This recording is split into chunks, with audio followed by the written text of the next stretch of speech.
Rita Jenrette.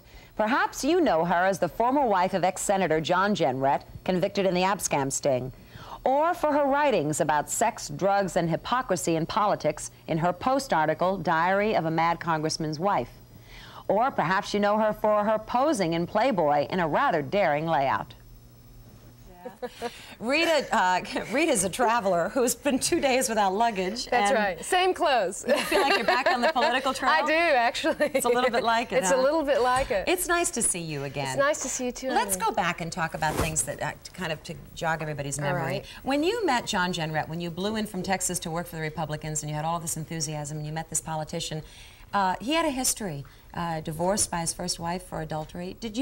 Were you naive in thinking you could change him, or did you know all that? I always thought I could change him, but now I know you can't change anybody. Did you know all of that before you married him? Not really. And if someone, and people mentioned things to me, I just didn't believe it. No. I loved him, and I just didn't want to believe it. What was marriage like with him? It was difficult for you, wasn't it? At best. It was a difficult, I should have listened, I suppose. But his adultery started soon in your marriage. Right.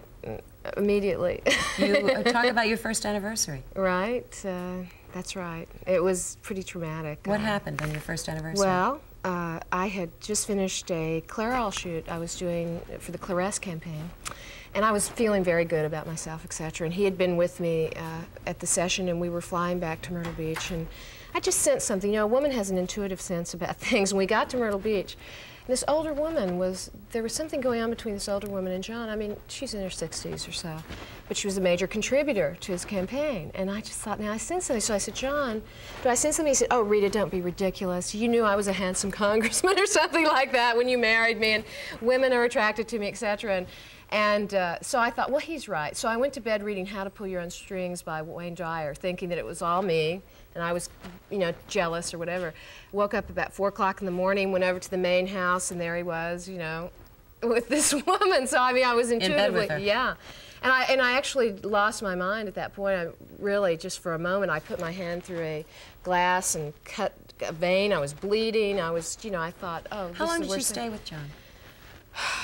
We were together 5, 6 years. Abscam. Did you know what was going on? He was convicted of taking bribes. As a matter of fact, on one of the tapes, they say, whatever you do, don't tell Rita anything.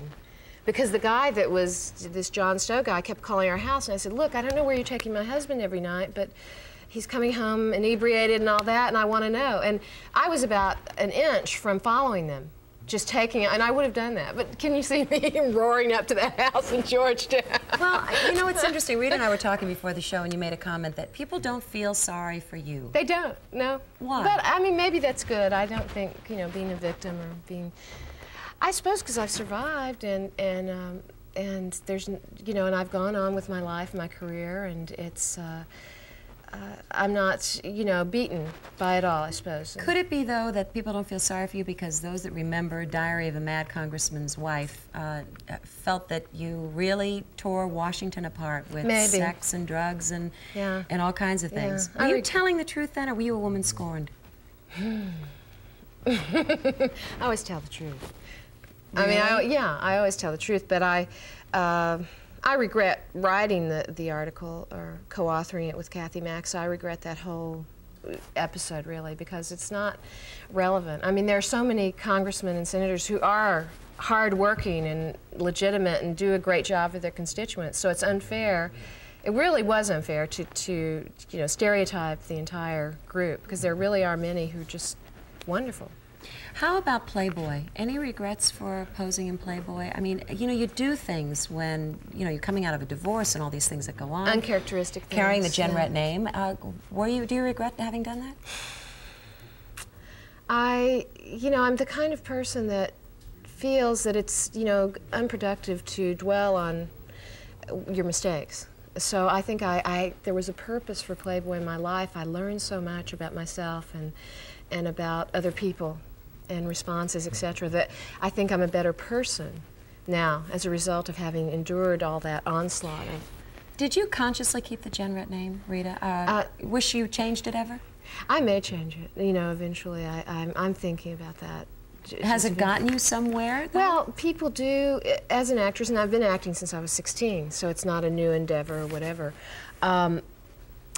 it does have a name identification, but I'm not certain that it's the right kind of name identification. Why? You know. What is it? Well, I don't know. I really haven't figured it out myself, the full ramifications of it. I think things have changed for me. I think that the press, they have been more understanding, kinder.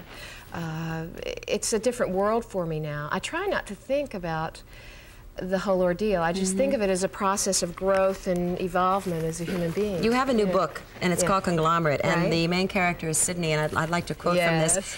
She was the perfect case of a steel fist and a velvet glove, a ruthless quality she revealed only to an enemy. Are you ruthless because you identify with Sydney?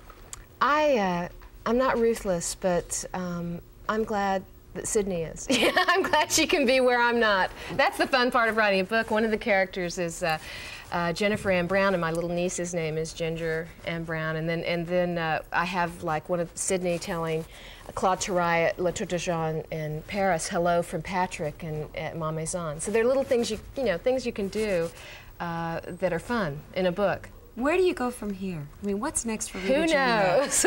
I know you work for this Wall Street firm. Will you stay there? Is that what you want for your life? Not forever. I mean, that's not what but it's an interesting, I got my commodities broker's license, and it's an interesting area. I'm learning about commodities. I'm working for one of the top economists, Ray Dalio. He's always on programs here in Boston. I mean, he's quoted in Barron's and Wall Street. So you're learning. It's another chapter in your life, it's another chapter. I've never learned about business, and now it's a whole... So my next book will probably be Wall Street. No. Do you see John? Final question ever? Do you ever see him? I saw him about a year ago. How is he doing? He's in jail. But how is he doing? I think he's doing fine. He's well. I mean, no hope for reconciliation, of course. No, between the two of you. No. I mean, well, what are you? 36 now. You'll have a lot to say, I think, later on in your life, looking back on all you've been I think through. I'll feel like a fool for writing my autobiography at the age of 28 or 29. I think I'm just beginning to have some perceptions about myself. I can't fathom that I wrote that book.